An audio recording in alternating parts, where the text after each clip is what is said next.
Hello दोस्तों, welcome to my channel Kartik one. और दोस्तों, आज के अपने इस वीडियो में मैं आपको कब्रिस्तान से जुड़ी हुई 2 सच्ची रहस्यमयी घटनाएं सुनाने वाला हूं। सो प्लीज़ वीडियो का एंड तक ज़रूर सुनिएगा। और ऐसे ही हॉरर और मिस्टीरियस कंटेंट रोज़ सुनने के लिए आप मेरे चैनल को सब्सक्राइब भी कर सकते हैं। और ऐसे ही हॉरर या फिर मिस्टीरियस घटना अगर आपके साथ घटी हो तो आप मुझे मेरे इंस्टाग्राम पर मैसेज भी कर सकते हैं। इंस्टाग्राम का लिंक आपको नीचे डिस्क्रिप्शन बॉक्स में मिल जाएगा। तो चलिए अब मैं आपको इन कब्रिस्तान की वो घटनाओं से रूबरू करवा देता हूँ। तो फिर तैयार हो जाइए डरने के लिए।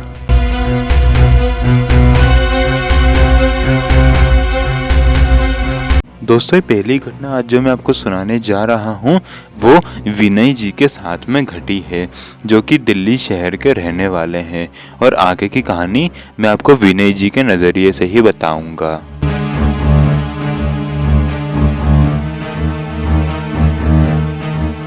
हेलो, मेरा नाम विनय है और ये घटना मेरे साथ 2018 में घटी थी। दरअसल मैं एक डिलीवरी बॉय हूँ। एक रेस्टोरेंट से खाना उठाकर मुझे अपने कस्टमर तक पहुँचाने का काम मिलता था और मैं 2018 में ही काम किया करता था। और उसी दौरान मेरे साथ ये घटना घटी थी। दरअसल हुआ ये था कि एक रात को मैं अपने घर पर मौजूद था।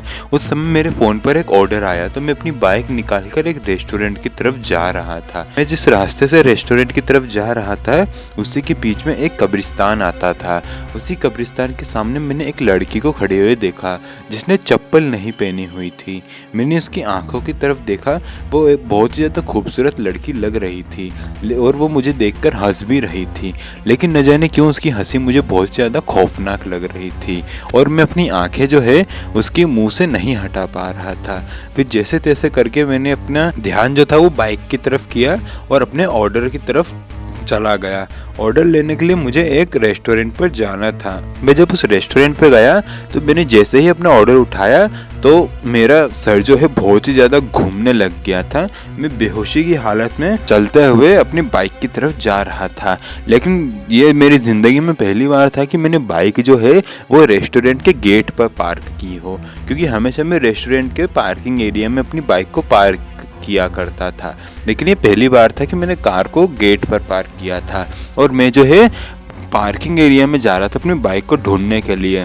वो तो भला हो उन गार्ड साहब का जिन्होंने मुझे कहा कि अरे बेटा वहाँ कहाँ जा रहे हो, तुम्हारी बाइक तो यहाँ है। वो गार्ड मुझे जानते थे क्योंकि मैं पहले भी बहुत बार इस रेस्टोरेंट में ऑर्डर लेने आया था, जिस वजह से उस गार्ड से मेरी अच्छी खासी जानकारी थी। तो मैं अपनी बाइक उठाई और अपने कस्टमर के घर जाने लगा वो ऑर्डर देने के लिए। लेकिन न जाने क्यों बाइक चलाते हुए ही मेरा सर जो है बहुत भारी भारी हो गया और मेरी बाइक भी ऐसा लग रहा था मानो एक हाथी जितना वजन मेरे बाइक पर आ गया हो। मैं बिल्कुल भी बाइक एकदम स्टेबल होकर नहीं चला पा रहा था। वो कभी इधर गिरती थी तो कभी उधर गिर जाती थी। फिर मैं वापस से जब उसी कब्रिस्तान के सामने से अपनी बाइक लेकर गुजरा तो मैंने देखा कि वही लड़की जो मुझे पहले दिखी थी वो वापस से वहीं खड़ी है, जो मुझे ही देखकर हंस रही थी। लेकिन इस बार उसका मुंह एकदम चेंज हुआ रखा था, उसके बाल एकदम खुले हुए थे और उसके पैर जो थे उनमें चप्पलें नहीं थी और वो पैर भी पीछे की तरफ मुड़े हुए थे। ये देखकर मैं बिल्कुल समझ चुका था कि अभी मेरा सामना एक आत्मा से हो रखा है और मैं बजरंगबली का बहुत बड़ा भक्त हूँ। तो मैंने उसी समय हनुमान चालीसा पढ़नी चालू कर दी। जैसे ही मैंने हनुमान चालीसा पढ़नी चालू की तो मैंने अपनी आंखें बंद कर ली थी। जैसे ही मैंने हनुमान चालीसा पढ़नी चालू की तो मेरे बाइक का वो वजन भी कम हो गया, मेरा सर दर्द भी ठीक हो गया। और जब मैंने अपनी आंखें खोली तो वो लड़की जो मेरे सामने खड़ी थी वो भी वहाँ से गायब हो गई। फिर मैंने अपना ऑर्डर जो है अपने कस्टमर तक पहुंचाया और आधी रात को अपने घर पर आया। मेरी मम्मी ने खाना बना कर ही रखा हुआ था तो वो खाना मैंने खाया और अपने कमरे में सोने चला गया। मेरे कमरे के साइड में 2 और कमरे हैं जहाँ पर किराएदार रहते हैं। तो अपने कमरे में सोने के बाद जब मैं सुबह उठा तो मैंने देखा कि वो किराएदार जो है मेरी मम्मी को कह रहे थे कि जब रात को विनय भैया घर में आए थे तो उनके पीछे एक लड़की का साया टहल रहा था। ये सुनकर मेरी मम्मी बहुत ही ज़्यादा डर गई और उन्होंने मुझसे पूछा कि कल तुम्हारे साथ कुछ हुआ था क्या? तो मैंने उन्हें सारी बात बताई कि मेरे साथ कल रात को क्या हुआ।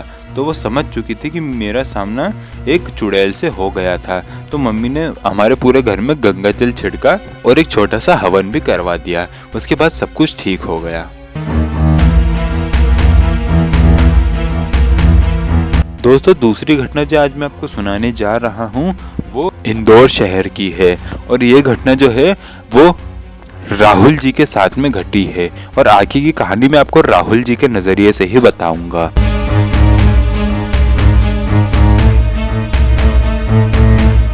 हेलो दोस्तों, मेरा नाम राहुल है।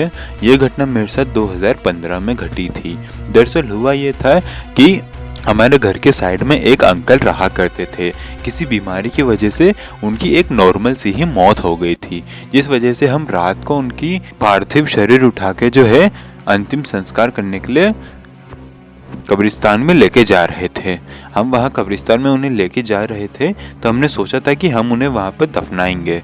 हम वहाँ लेके गए और हमने सारी क्रियाओं को पूरा करते हुए उन्हें वहाँ दफना दिया। उसी रात को, जिस रात हमने उन अंकल को उस कब्रिस्तान में दफनाया था, उसी रात को मुझे जो है अपने कमरे के बाहर जो कब्रिस्तान मुझे वहाँ से क्लियरली दिखाई देता था, तो वहाँ से मुझे जो है नल के पानी टपकने की आवाज़ें आने लगी, मानो किसी ने वहाँ नल खुला छोड़ दिया हो। ये सुनकर मैं बहुत ही ज़्यादा शौक हो गया कि कब्रिस्तान में से पानी टपकने की आवाज़ कैसे आ सकती है। तो वो अपनी खिड़की पे आ गया जहाँ से वो कब्रिस्तान एकदम क्लियरली दिखता था। वहाँ आते ही मैंने देखा कि अब वहाँ पानी टपकने की आवाज़ नहीं आ रही है। तो मैं अपने कमरे में आके वापस सोने की कोशिश करने लगा। मैं अपनी सोने की कोशिश करने लगा तो मुझे एक बार फिर से पानी की टपक टपक करने की आवाज़ आने लगी। तो मैं वापस से खिड़की पे गया देखने के लिए कि आखिर चल क्या रहा है, और वो वापस से वो आवाज़ बंद हो गई। और मैंने अब डिसाइड कर लिया कि अब मैं यहीं रुकूंगा और देखूंगा कि आखिर ये चल क्या रहा है। तो मैं कुछ देर वहीं रहा, लेकिन कोई पानी टपकने की आवाज़ नहीं आई। मैं जब सोने गया तो इस बार वहाँ से किसी के चीखने की आवाज़ आई। वो एक लड़की और एक लड़का का मिश्रण लग रही थी, वो आवाज़ चीखने की जो थी। ये सुनकर मैं बहुत ज़्यादा डर गया और भागते हुए अपने छत पे जाके खड़ा हो गया। कब्रिस्तान जो है एकदम क्लियरली दिखा करता था। अब मैंने वहीं रुककर उस कब्रिस्तान पे नज़र रखने की सोची तो मैंने वहाँ देखा कि एक आदमी, जो कि एक बूढ़ा सा ही आदमी लग रहा था, वो वहाँ आया और वहाँ के ही एक हैंडपंप से पानी निकालने की कोशिश करने लगा। ये सुनकर मेरे मन में दो सवाल आए। पहला कि ये आदमी आखिर है कौन, और दूसरा कि ये कब्रिस्तान में हैंडपंप कहाँ से आ गया। ये मैं सोच ही रहा था। ये देखते देखते ही मेरी नज़र उस आदमी के चेहरे पर पड़ी। उसका चेहरा एकदम सफ़ेद हो रखा था। उसकी वो लाल लाल आंखें मैं अपनी ज़िंदगी में कभी नहीं भूल सकता। वो अपने हाथों से जो है हैंडपंप का हैंडल पकड़ के पानी निकालने की कोशिश कर रहा था और उसी में से पानी निकल भी रहा था। लेकिन हैरानी की बात थी कि जिस कब्रिस्तान की बात मैं आपको कर रहा हूँ वहाँ पे जो है एक भी हैंडपंप तो था ही नहीं। तो आखिर वो हैंडपंप और वो इंसान वहाँ कैसे पहुँचे, इसके बारे में मुझे कोई जानकारी नहीं थी। फिर न जाने मुझे क्या हुआ कि मैंने वहाँ आवाज़ लगा दी उस कब्रिस्तान में कि एक कौन है जो कब्रिस्तान में ये सब काम कर रहा है। मेरे ये बोलते ही कब्रिस्तान में जो आदमी था वो हैंडपंप का पानी निकाल कर छोड़ के वो सीधा मुझे ही देखने लगा। तो बहुत ही ज़्यादा खौफनाक तरीके से मुझे देख रहा था। उसको इस तरह से देखकर मैं बहुत ही ज़्यादा डर गया और भागते हुए नीचे कमरे में आके अपनी माँ को ये सारी बात बताई कि अभी मेरे साथ क्या क्या हुआ है।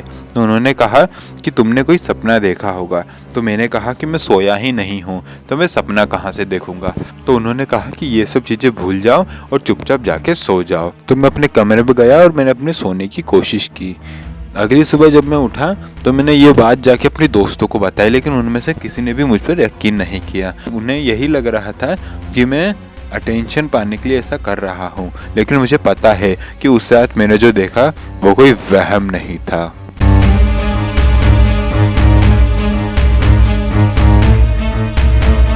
तो दोस्तों, आज का ये वीडियो होता है यहीं ख़त्म। मुझे पता है ये वीडियो थोड़ा सा छोटा है क्योंकि मेरी तबीयत अभी थोड़ी सी ख़राब चल रही है, जिस वजह से मैं बड़े वीडियोस नहीं बना पा रहा हूँ। जिस तो इस चीज़ के लिए मैं प्लीज़ आपसे माफ़ी चाहूँगा। और अभी तक भी अगर आपने इस वीडियो को लाइक नहीं किया है सो प्लीज़ वीडियो को लाइक कर दीजिए। इंस्टाग्राम का लिंक आपको नीचे डिस्क्रिप्शन बॉक्स में मिल जाएगा, आप वहाँ आके मुझे फॉलो ज़रूर कर लें। और रही बात दोस्तों कल की वीडियो की, तो कल की वीडियो होगी फ्लैश गेट को देखे जाने की एक सच्ची रहस्यमय घटना पर। तो मिलते हैं कल की डरावनी वीडियो के साथ, तब तक के लिए जय हिंद, जय भारत।